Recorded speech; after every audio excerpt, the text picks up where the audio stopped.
La police de Miragoâne a présenté hier à la presse 9 individus appréhendés, notamment pour leur implication présumée dans la disparition du photojournaliste Vladimir Le Gagneur en 2018, l'assassinat de Francis Setout et le viol d'une adolescente de 17 ans le 7 septembre dernier. Les détails avec Natacha Jean-Jacques. C'est en total 9 présumés bandits. Direction départementale ni police a présenté à la presse 16 septembre 2021. Groupe individu Sao Geladeo qui joignent arrestation pour tête ta gen doit être trempé dans un assassinat qui était fait sur Francis Setout ak viol sous fille 17 l'année dans Berquin, première section communale Miragoâne, 7 septembre passé. Selon porte-parole policier plan, Geladeo tout qui t'a impliqué dans la mort journaliste Vladimir Le Gagneur, Wissel décembre, c'est porte-voix PNH NIP. Dans le cadre enquête qui t'a mené sur un assassinat qui était fait dans date 6 pour le 7 septembre 2021 dans la zone Berquin. Nous gagnons pour des nègres, nous arrêté Désir Jameson ou Davidson alias Bibi. Monsieur gagne deux noms. Désir Jameson, Davidson Joseph, si je vais dans le lycée Bibi, monsieur gagne 19 ans. Monsieur Sao, c'est mon reproché qui t'a participé dans l'embauche journaliste Le Gagneur qui était mort dans Port-au-Prince.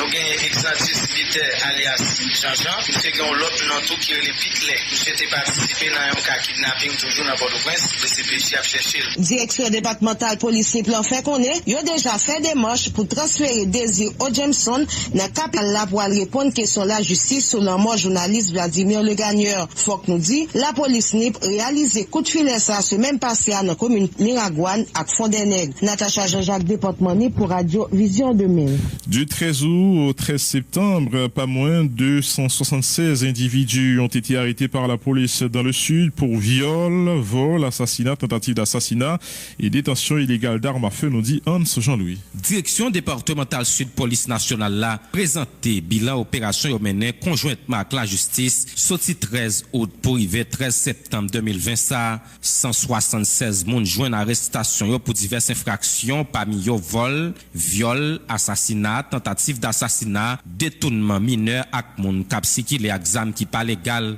Direction sud police là annonce tout la police récupéré zam policier que quelques bandits étaient saisis dans quartier Renault dans jour qui saute passé yo inspecteur Pierre-Yves Le Sage c'est porte-parole l'institution policière dans le sud il t'a porté précision dans cadre d'une conférence. Au total pour période là la police arrivé arrêter 176 monde conjointement avec la justice, gain 75 qui arrêté avec mandat et 101 en flagrance et la ville de Cali même seule y a arrêté 77 monde. Pour le service de la circulation pour période là il y a 36 accidents qui fait, il y a 54 accidents corporels, il y a 7 personnes qui mourent pendant la période d'accident ça. C'est brigade de protection des mineurs de recevoir 3 plaintes contre viol et il y a un mandat qui est décerné et 2 agressions et il y a 2 personnes qui sont arrêtés dans le cadre de viol. Pour des cas de vol, il y a Chéri Grégo, et Saint-Mézier Benel, et Saint-Germain Réginal, Quintino Jackson, 3 personnes ont été arrêtés pour vol de motocyclette dans la date 24 août et 5 septembre. Il y a un Charles Léonel qui est arrêté du côté de Campérin pour complicité dans causer vol moto.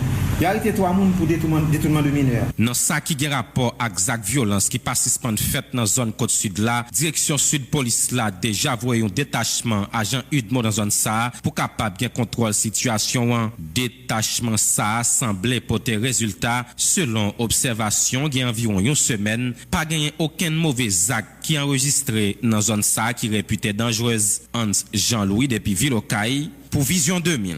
Merci Hans Jean-Louis. Signature hier d'un protocole d'entente entre les ministères de la planification et de la coopération externe, de la justice et l'ambassade du Canada autour d'un projet de renforcement de la PNH intitulé Appui à une police professionnelle et inclusive en Haïti. Ce projet qui vise à renforcer les capacités opérationnelles et institutionnelles de la PNH débutera au printemps 2021 et s'étendra sur une période de 5 ans, a fait savoir l'ambassadeur canadien canadien dans le pays, Stuart Savage, financé à hauteur d'environ 12 350 000 $ canadiens. Ce projet comprend 3 axes: appui à l'inspection générale, modernisation et gestion des biens et un renforcement du pouvoir des femmes au sein de la PNH, explique Stuart Savage. La signature aujourd'hui d'un protocole d'entente concrétise la volonté continue du Canada d'appuyer le gouvernement haïtien dans sa démarche de professionnalisation de la PNH et la lutte contre l'insécurité. La PNH a montré, malgré des défis de taille, sa capacité de gérer seule de nombreux aspects sécuritaires, notamment au niveau opérationnel et de renseignement. Mais la police nationale d'Haïti n'est pas une institution parfaite, aucune institution humaine n'est une institution parfaite, et elle fait face à un important nombre de défis internes comme externes. Alors, le PNH doit continuer à bénéficier de l'appui du gouvernement d'Haïti, de ses partenaires de longue date et d'autres pour pouvoir répondre aux défis majeurs qui traversent l'institution et le pays, notamment sa croissance démographique. Le protocole d'entente que nous signons ce matin jette ainsi les bases de coopération qui faciliteront la mise en œuvre de ce projet. Je suis particulièrement fier du travail parcouru jusqu'ici, ayant permis d'identifier 3 actes d'intervention prioritaires pour ce projet. Premièrement, un appui important à l'inspection générale de la PNH est prévu pour améliorer la lutte contre la corruption et améliorer la confiance de la population dans sa force policière. Deuxièmement, le projet misera sur la modernisation de la gestion des ressources humaines et l'entretien des biens de la PNH.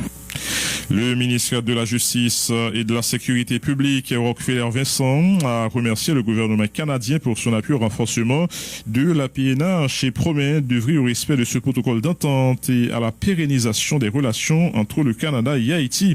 De son côté, le Premier ministre et ministre de la Planification, Joseph Joute, a dit exprimer un sentiment de satisfaction après la signature de ce protocole d'entente autour du renforcement de la police nationale. La plateforme des associations de véhicules et de mototaxis d'Haïti exprime son ras-le-bol face à la reconnaissance des actes de banditisme à travers le pays. Le responsable de cette structure fait remarquer que le secteur du transport est l'un des plus affectés, soulignant que de nombreux chauffeurs de mototaxis ont été tués. Junior Jean en Charles réclame justice en faveur de ces derniers. Installation hier de Louis Edner Hyacinthe comme nouveau directeur départemental de la police dans l'Artibonite. Il remplace à ce poste Préville Jean Castro, nous dit Exalus Mergena. Louis Edner Hyacinthe, c'est notre nouveau directeur départemental police l'Artibonite là qui est installé après-midi jeudi 17 septembre 2021. Commissaire divisionnaire Louis Edner Hyacinthe remplacé dans poste ça ancien commissaire Préville Jean Castro qui passait environ 15 mois dans la direction départementale la Tibonite là. C'est inspecteur général PNH là, Joanny Caneus, qui était procédé à l'installation nouveau DDA. Dans le discours, nouveau chef départemental PNH là, Louis Edner Hyacinthe, qui pas fait pièce promesse, t'est profité rappeler différents mauvais moments institution policière là qu'on est pendant dernier mois ça au côté en pile policier perdu la vie au nouveau DDA PNH là, Louis Edner Hyacinthe toutefois quoi la police pas qu'à abandonner la mission li. Il a encouragé chaque grain policier continuer à faire effort pour servir et puis protéger la population malgré les conscients situation difficile. Policiers a fait face. Sous Bopal, ancien DDA, Préville Jean Castro qui te prend la parole, remercier tout le monde à tout secteur qui était accompagné pendant environ 1 an à 3 mois. Il était passé à diriger la police dans le département de la Tibonite là. Nouveau directeur départemental police là, Louis Edner Hyacinthe installé dans le moment côté Negaxam dans la localité ça vient acheter l'agent content, yon parti dans la Tibonite là côté en pile moun, femme kou garçon victime, en bas mais bandio, captier, raché violé et puis détourné camion marchandises sur route nationale numéro 1. Cérémonie installation nouveau DDA PNH là ont été déroulée en présence diverses autorités locales, parmi eux délégué départemental là, Jean Osner Amizial, chef paquet Rounaïve là, Mercer Gazius, plusieurs responsables commissariat dans le département et puis divers cadres à agents PNH qui affecté dans le commissariat Cité Indépendance là. Exalus Mergena, Rounaïve, Radio Vision 2000. Merci Exalus Merjena. Des habitants du bord d'une banlieue de Jérémy ont dressé hier des barricades de pneus enflammés dans plusieurs endroits en vue d'exiger du ministère des Travaux publics la réhabilitation du tronçon de route menant à cet endroit et qui se trouve dans un état lamentable. Autre information dans ce journal, les États-Unis se font très menaçants au sujet de la formation du Conseil électoral provisoire. Haïti doit mettre en place un nouveau CEP constitué de personnalités intègres, honnêtes et compétentes pour l'organisation d'élections libres et justes, exige un officiel américain. Il prévient qu'il y aura des conséquences pour ceux qui font obstacle au processus électoral. L'officiel américain se dit fatigué avec les partis politiques de l'opposition en Haïti et égratigné au passage les organisations de la société civile. Des responsables politiques de l'opposition, dont Jean-Charles Moïse et Rosemont Pradel, qui ont toujours dit qu'aucune élection n'est possible avec Jovenel Moïse, minimisent ces menaces et parlent d'ingérence, alors que Rodi et Riveau, qui se présentent comme le porte-parole du pouvoir, applaudit cette position exprimée par les États-Unis. Marie-André Bélange. Jean-Charles Moïse de Petite-Dessalines, Rosemont Pradel de la Fusion et Clarence Renoir du Parti Union. Ils dénoncent tous les tweets du département d'État américain qui, selon eux, constituent une ingérence dans les affaires internes d'Haïti. Le leader de Petite-Dessalines, Jean-Charles Moïse, a affirmé que les interventions des États-Unis n'ont jamais été en faveur du peuple haïtien. Comme de notre salaire, pendant 200 ans, mais quand elle mène nous, peuple haïtien. Aujourd'hui, nous voulons parler avec l'ambassade américaine, nous dire clairement haïtien, qu'est-ce qui est en dedans, qu'est-ce qui est dehors.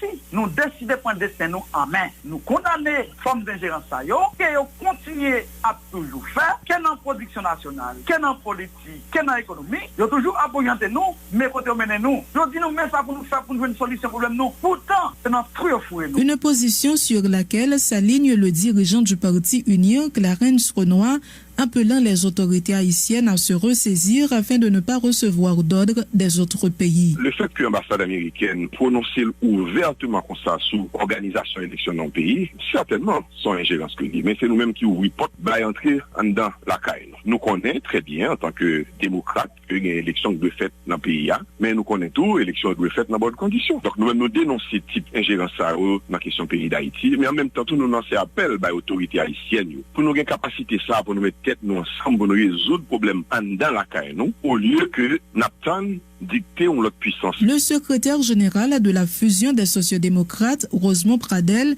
fait remarquer au gouvernement américain que l'organisation d'élections dans les conditions actuelles ne fera que précipiter le pays davantage dans le carreau. Vous connaissez bien que c'est des manœuvres que le président a essayé de faire avec l'appui de l'international pour faire une opération qui va faire le pays dans tout ce problème. Parce que même si pour pas monter par aucune institution sérieuse qui ne veut pas participer dans l'affaire sérieuse. Et c'est un peu pour ça, sont très chattes qui va faire élection piquée-collée, que personne ne peut pas accepter. Donc, on va mettre le pays dans une turbulence totale, dans un état de contestation permanente. Une telle démarche entraînera également d'autres conséquences néfastes, a poursuivi le secrétaire général de Petite-Dessalines. L'élection, ça goûte comme l'ambassade américaine. Les parlements corrompus. Les parlements ont pouvoir, capablement incapacité pour diriger payant. Les parlements, ça ne relève mauvaise gouvernance.